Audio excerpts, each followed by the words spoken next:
Great.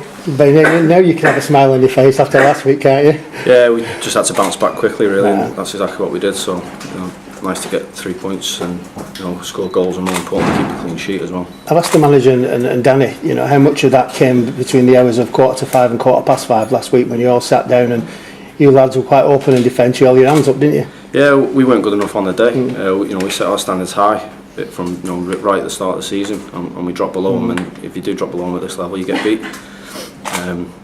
We risen the bar again today and got back to how we normally play. Yeah, and that's almost like a perfect clean sheet because Rob's had nothing to save. And when they did shoot, I think it was Jim McNulty took one for him. Yeah, they say that's how he wants it, isn't he? He doesn't want to be pulling off saves. We normally have to make 1 or 2, but he hasn't had to do that today. And I think it started from the front lads. To be fair, they worked their socks off, and that's what the manager said. Yeah. We didn't give them anything really. Talking the front lads and everybody else in front, that's some outstanding performances, weren't there?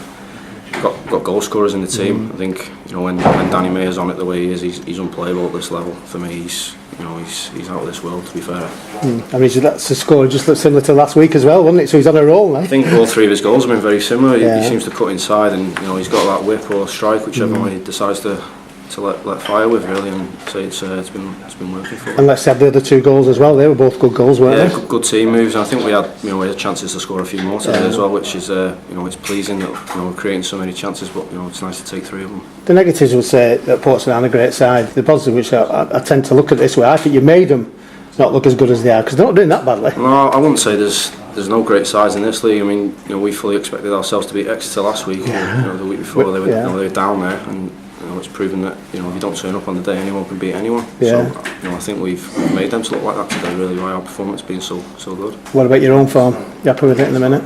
Yeah, I'd like to get back to maybe getting a couple of goals again. You were there at the end of one of them. Yeah.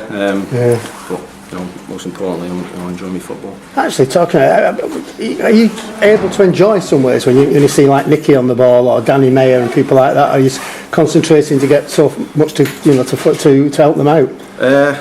Well, it depends really. When I see Danny going down that side, I've got more of a role to maybe switch on a little bit defensively, and when we are doing so well, obviously then I can attack and get in the box and join in.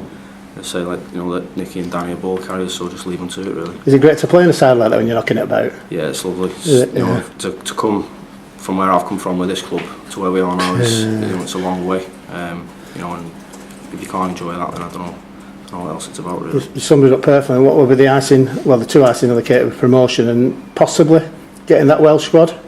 I'd hope so, yeah. Just hopefully keep going, really. Keep doing what we're doing. As I say, if we get promotion, you never know. Who is the right back there for Wales? It's Gunter at the moment. Who does he play for? I think he's at QPR. QPR. Oh, yeah. Well, just wondered. Well, yeah. It's all right. Premiership then. Yeah. No, it's fair enough. That's what he's all right. He was the reserve right back then. Let's get down to it. Well, hopefully it'll be me soon. Well, that's what I mean. Yeah. So who is it now? I'm not sure. Right, but if you put performances like that, do they actually let you know they're coming to watch, or they just leave you be? I don't know. Just leave yourself to it. Really. Hopefully, they're keeping a close eye on me. I know the first team coach there. So. Who's that then? Oshan Roberts. Oh right, yeah. So you never know. With regards to defensively, like I was sort of talking about his decisions between how he decided to drop the keepers when he's dropped them.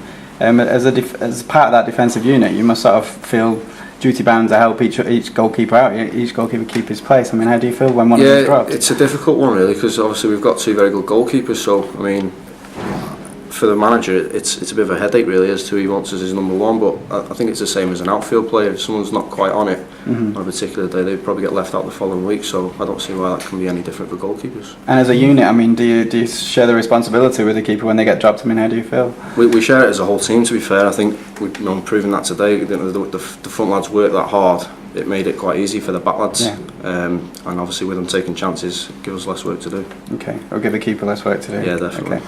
How is it like in the dressing room when the goalkeepers union, they stick together, don't they? So I guess they don't mind the competition between themselves too much. No, they both get on well. It's one of them. It's never personal when somebody's left out. It's the manager's decision really. It's not player against player. And everyone in that squad wants to do well for each other this year. So you see it from the lads that are on the bench and not in the squad. When we score, they're up on their feet. It's good to see. And with regards to sort of your game and what you feel you need to improve to get higher up the echelon and higher into the international thinking. I mean, what is it that you feel you need to do? Just keep improving every week, really. You know, if we can keep getting results on the board, you know, then teams they've got to be coming to look, really. All I can do is put myself in a position to be chosen. And with regards to as the wing back position you're in, do you think you think it's the assist that you get, or do you think it's the defensive clean sheets that will sort of attract the attention? I think you've got to get both, and obviously goals as well. I've managed to get a couple, add a few assists to that, and the clean sheets. I think, you know, you've got a good selection of the three things that you need to be doing regular there. Okay, right. Cheers. So you've had a word with the lads, by the way. No flying to Southend, for God's sake. you know what happens then, don't you? Yeah, well, Yeah. you You could go on a horse, get red rum out or something. Yeah. It's dead, but you know what I mean. Anything. No, I think we're on the coach down to that one. Well, thank God for that. Then that's all right. Is that superstitious aside? I mean, football is that superstitious? Is it something you think about? Me personally, you know, I'm not a superstitious person at all. I've not really got time for that, to be honest, to worry about things like that. But you know, some people might be. Okay. Actually, talking superstitions, it's not really superstition. When you were winning there, did your mind ever go back to last year, thinking, right, we know what happened last year, we need to keep at it? We reminded ourselves in the team, you know, when we were in at half time, amongst ourselves. You know, we'd been in that position before against them, and you know, not too long ago against Morecambe at half time when we were cruising in the Johnston's Pate, and you know, made it hard work for ourselves by conceding a sloppy goal. So you know, just little reminders really like that, and you know, we kept going. Okay. What's with the change of boots at half time? They were just rubbing a little bit. Got it? Rubbing a little bit, yeah, nothing else. No other reason. Okay. Brilliant, nice one, John.